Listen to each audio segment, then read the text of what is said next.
Hey, we're in front of the Chicago Music Exchange today. We did a off the record with Mark Spear of Crinbin, and they were kind enough to lend me a really cool Strat and amp.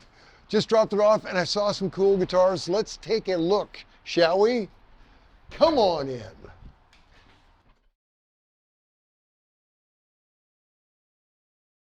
Okay, first, this is like kind of a boutique section, kind of the first thing I saw when I ran into it.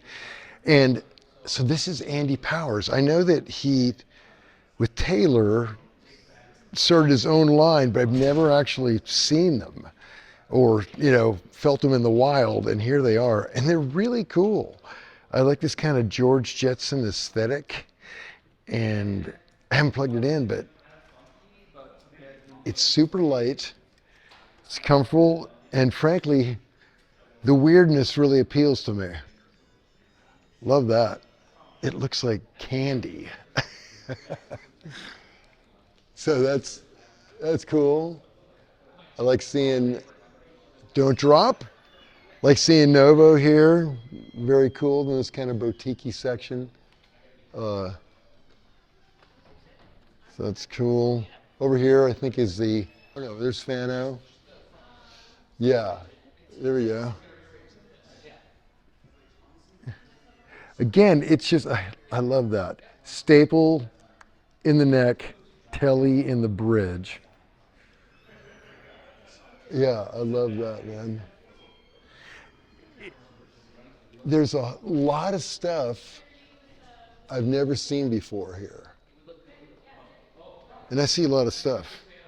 Okay, right against there, the big wall.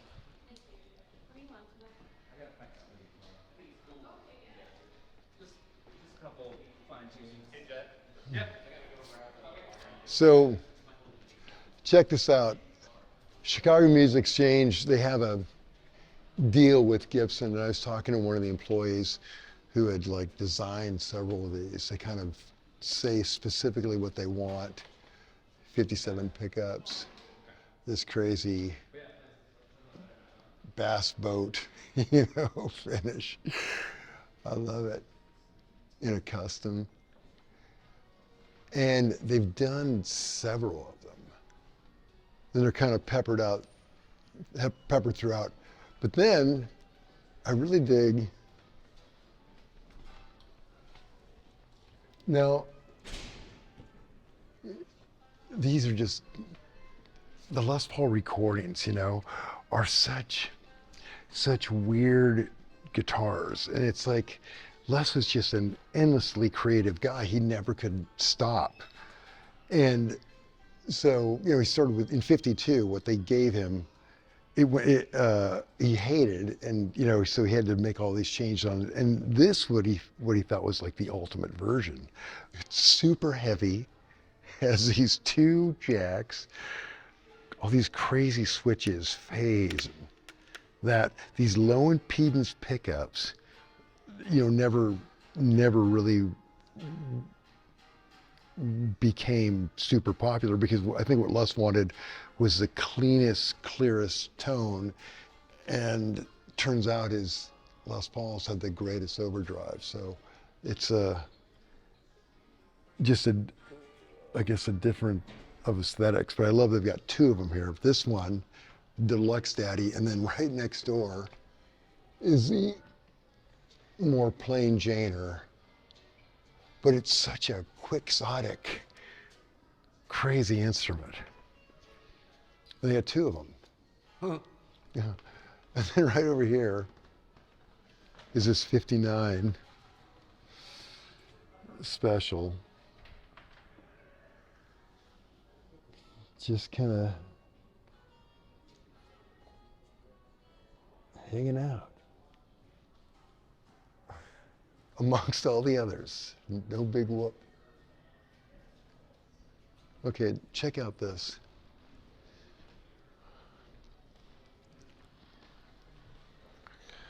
Okay, this is really interesting. See that little chunk? That blue right there apparently is what this was. I think this is a 60, Anyway, apparently this is the original finish.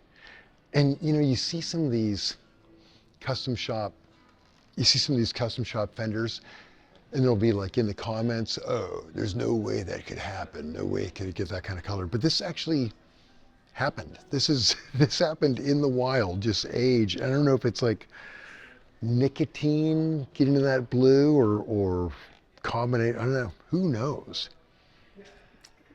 But that is wild, huh? A trio of them right here. That being the weirdest. Love it. And of course, then we've got all of these. There's Jack's triple right there. Out of reach. High. Yeah, keep it safe. God, and you know, when we did the Fender tour, I think I remember seeing something about that.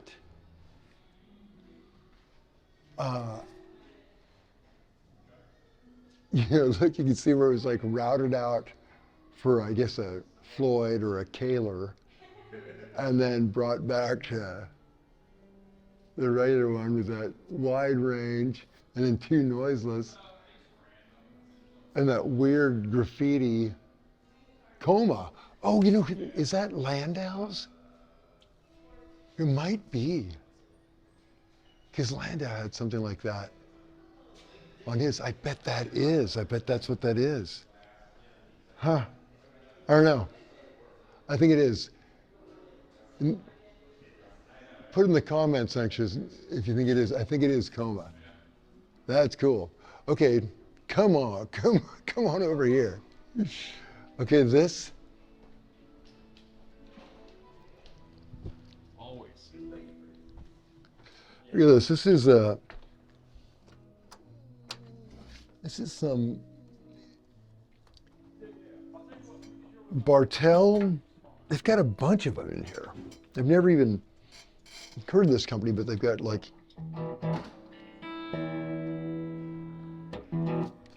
bunch of them.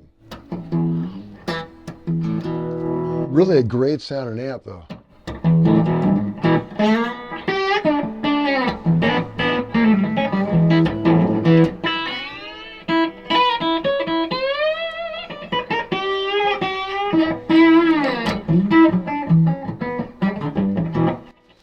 The action on this old burst Murphy's Lab is so low.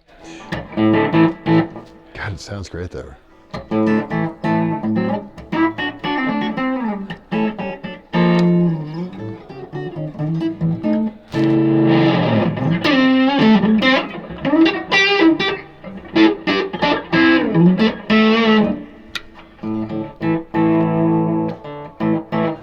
Anyway, that's a cool combo. Quick, there's more. Let me just leave that thing hanging there. Okay, more. Right there's some, I think that second Fender over next to that weird Telly. I love the old Deluxe. But next to it, Robin Ford briefly had that model as a signature, but it had that weird Fender there. But I can't remember. I think it was that might even be one. And then right next to that, look how the jack is on front and on that hardtail. This PRS wall is crazy. I mean, check out the top shelf here. All those exotic woods. I think these are private stock. You know, those are, yeah, look at that one in the middle. Wow.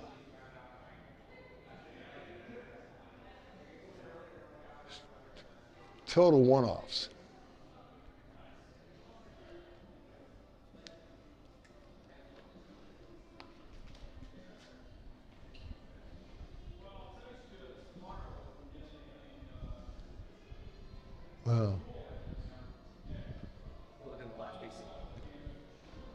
Oh yeah. Oh yeah. The Lefty Lou. Look at that. Could you imagine having this many left-handed guitars in one store? Now, you know what? Check out this acoustic room. I wish you could smell it in here. It's pretty fantastic. Okay, over there is a pre-war Martin.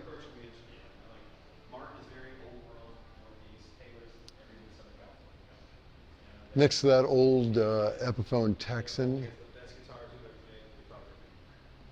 It's just great. Okay, but the one that really got me,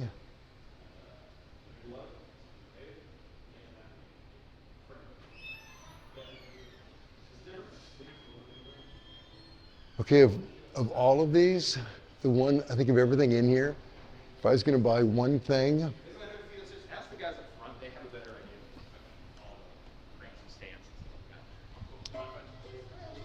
idea. Okay, mandolin section is an old A. I've got an old A kind of like that. This mandola from,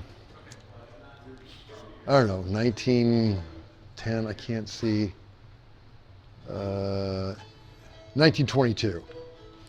But man, here, come over here, Chris. So what, is this 22 you said? 1922. Wow. Wow, what a... That sound.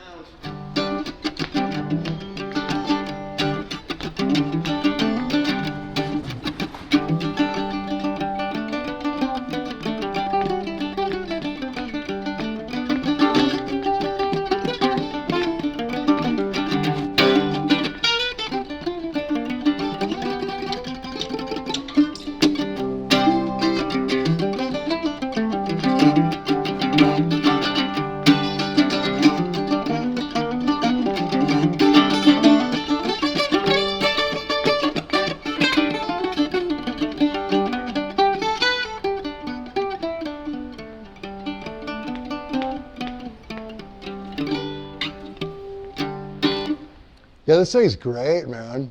Sounds old. Shit, yeah, it Sounds like it's got history to it. God, they're so warm.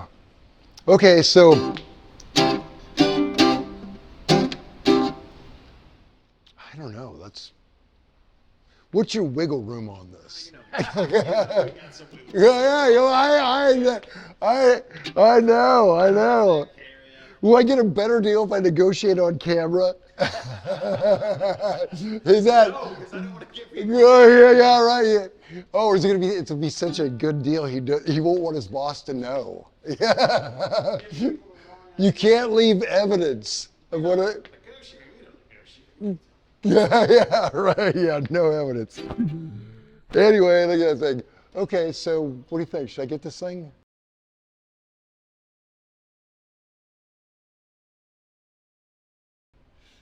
God. Find another one. Yeah, right. Anyway, we are in the Chicago Music Exchange. It's been a fun day, and tomorrow we're going to shoot some more. So, got big plans.